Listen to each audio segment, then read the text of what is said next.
Here we go.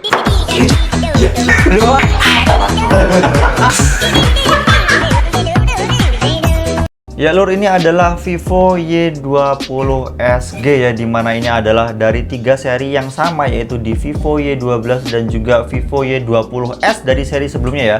Bener-bener sama semua. Yang membedakan di sini, kalau kalian di kardusnya itu kelihatan di bagian di sini udah ada RAM 4GB dan internal memori 128GB. Itu lebih hebat, lebih tinggi dari Vivo Y12.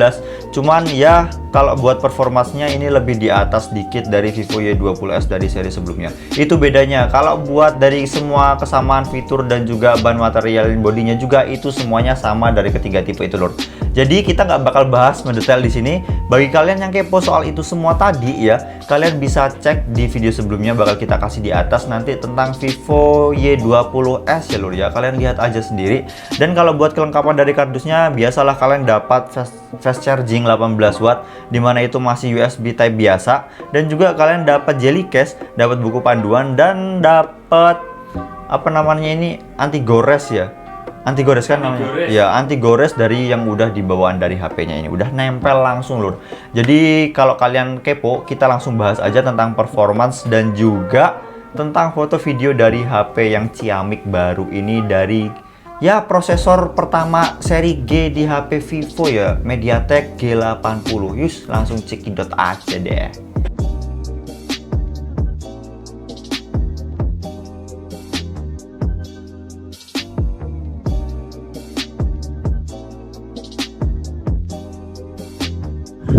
Video belakang dari Vivo Y20 SG, video utamanya ya lur ya. Jadi kayak gini, kualitasnya masih sama 1080p ya lur ya.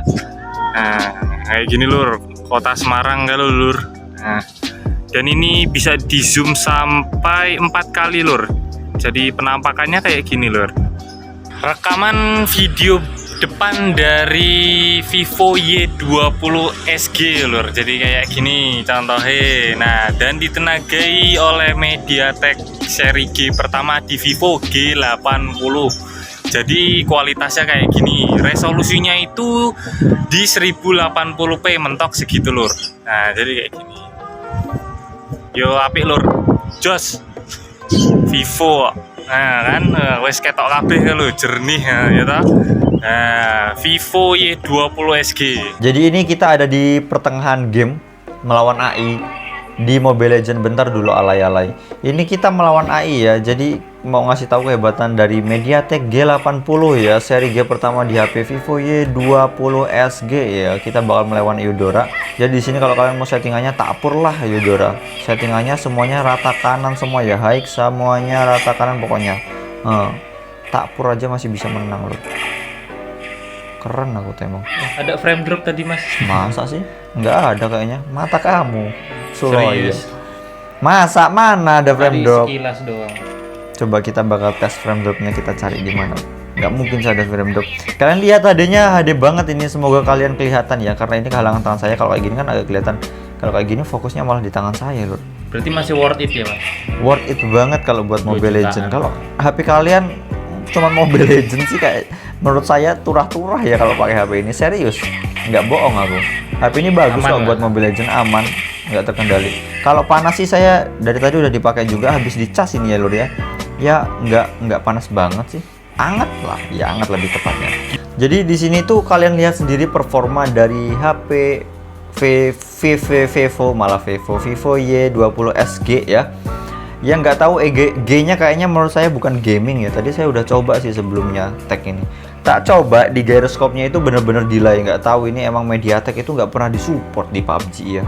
Kalau buat semua game tuh kayaknya masih bagus gitu loh, ngangkat-ngangkat aja. Tapi lihat sendiri gyroscope-nya delay ya lur ya. Kalian bisa lihat ya, set kayak robot gitu loh, kayak robot set. Nggak usah ngece kamu mas. Iya, HP kamu flagship tahu lah, gaya banget. HP aku udah dijual sih, jadi nggak bisa gaya. Nah, kalau di grafiknya kalian bisa di smooth, ultra, balance juga ultra, dan HD itu high ya. HDR-nya sini belum bisa lor ya. Nah, gini penampakannya. Kalau kalian mau lihat loncatnya aku gimana, ini aku agak susah lihatnya ya, karena dari layar kamera sekali lagi tak lihatin, kecil banget ini layarnya. Udah lanjut usia ini, ya. Gini ya penampakannya. Udah nggak usah lama-lama lah. Gini pokoknya PUBG tuh kayak gini. Tadi gyronya itu ya agak sedikit delay, dan mending kita langsung lanjut ke Genshin Impact. Kalau nggak kita coba Genshin Impact sama Honkai Impact sekalian lah ya. Jadi ya gimana, inilah penampakan dari Mas, kecilin Mas kamu kalau mau ngeliatin orang Mas. Jadi ini penampakan dari Genshin Impact. Tadi tuh saya udah coba-coba. Jadi ini settingannya masih default karena ini belum selesai. Nah, barusan kalian lihat kan frame drop itu sedikit lur. Jadi ini masih pengaturan default. Mau tak kasih lihat settingannya, tapi karena belum selesai misinya harus ngelewatin kemana-mana dulu. Jadi ini agak sedikit frame drop dan panas, padahal ini masih menurut saya settingannya masih burik. Jadi kalau kalian jadi beli HP ini ya mohon maaf ya nih, yang sadar diri lah gitu lah. Udah main Mobile Legends aja sama PUBG gitu ya kan, udah enak sama game-game yang lain. Kalau buat Honkai Impact ini namanya apa, Genshin Impact, ya kalian tahan diri dulu aja lah ya. Kalau nggak kalian betah di ini nggak apa-apa kok, ini nggak masalah. Ini sebenarnya kalau gini cuma dikit-dikit aja frame dropnya, nggak setiap saat frame drop. Ini masih lancar, tapi kadang ada frame dropnya, dan karakternya nggak begitu detail, masih ada kelihatan pecah-pecah gitu ya. Tapi kalau dari sini kelihatannya bagus sih kalau dari jauh. Ya menurut kalian gimana lah, silahkan komen kalau soal game-game kayak gini ya. Performanya gimana? Menurut saya udah lumayan kalau buat harga 2 juta dari Vivo Y20 SG, udah dari MediaTek, itu bener-bener saya apresiasi lah, bagus. Ngomongin soal kelebihan dan kekurangan, jadi sebelum itu aku mau bilang, karena kita mohon maaf gak tahu mau ngebahas apa dari HP ini, karena desain fitur semua sama kayak Vivo Y12s dan juga Vivo Y20s ya lur ya, dari pendahulunya. Jadi ini keluaran kita keponya itu menurut saya gaming, ternyata enggak juga sih. Tapi kita kepo yang sebenarnya itu di MediaTek G80 ya, prosesor seri G di Vivo yang pertama ya udah. Jadi kita pengen coba gitu loh. Jadi kita langsung ngomongin kelebihan dari performance dari HP ini. Gamingnya ya. Kalau buat soal gaming, Mobile Legends bagus banget karena apa, rata kanan ya. Karena rata kanan ditinggi walaupun belum bisa yang super tinggi. Emang rata-rata segitu sih, tinggi semua ya. Di rata kanan itu bagus banget.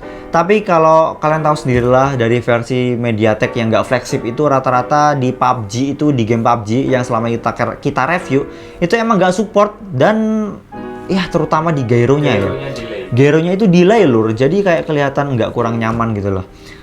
Dan kalau buat lancarnya sih lancar, cuman ada di suatu kondisi entah di bagian apa gitu agak sedikit frame drop, tapi nggak sering banget, jarang banget, mungkin 1-2 game sekali doang, 2 game sekali gitu doang, nggak sering banget kok. Cuma 2 jutaan. 2 jutaan sih, balik lagi.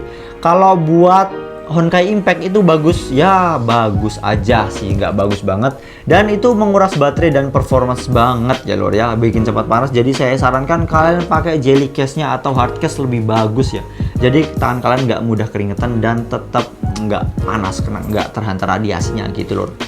Baterai mas? Nggak, aku mau ngomongin dulu. Kalau buat Honkai Impact tadi itu agak sedikit burik, tapi kalau kalian betah itu nggak masalah gitu loh. Jadi nggak bisa tinggi-tinggi banget buat apa animasinya gitu loh, buat grafiknya. Aku mau bilang gitu, jangan masuk ke baterai dulu gitu loh. Dan juga itu agak sedikit sering frame drop di Honkai Impact. Ya udah, kita masuk baterai selanjutnya. Kalau dari baterainya itu tahan lama karena 5000 mAh, itu udah wajar banget karena gede. Tapi saya nggak sukanya karena di fast charge-nya cuma 18 watt. Tapi balik lagi itu normal banget kalau buat HP sekarang. Tapi di sini saya nggak suka, bukan Type C tapi masih HP Type biasa. Wah, HP sih. Charging biasa ya lur ya, maksudnya gitu maksud saya. Belum Type C ya mas? Belum Type C lah, intinya gitu lah ya. Itu kekurangan yang saya nggak suka. Dan juga kekurangan fatal yang paling saya nggak suka itu adalah dari desainnya, itu sama banget dari 3 versi Y12s, 20s, dan ini 20SG, itu bener-bener sama banget. Jadi bedanya cuman di sini kita bilang. Di kamera ya, di kamera cuman 13 megapiksel itu bagus banget buat pencahayaan yang dapat.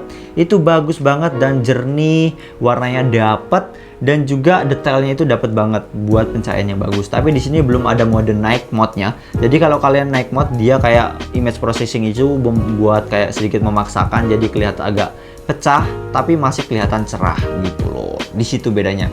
Kalau buat videonya udah wajar banget karena nggak ada ultra steady, nggak ada mode stabilnya. Di HP 2 juta itu udah wajar ya, segitulah penampakannya ya.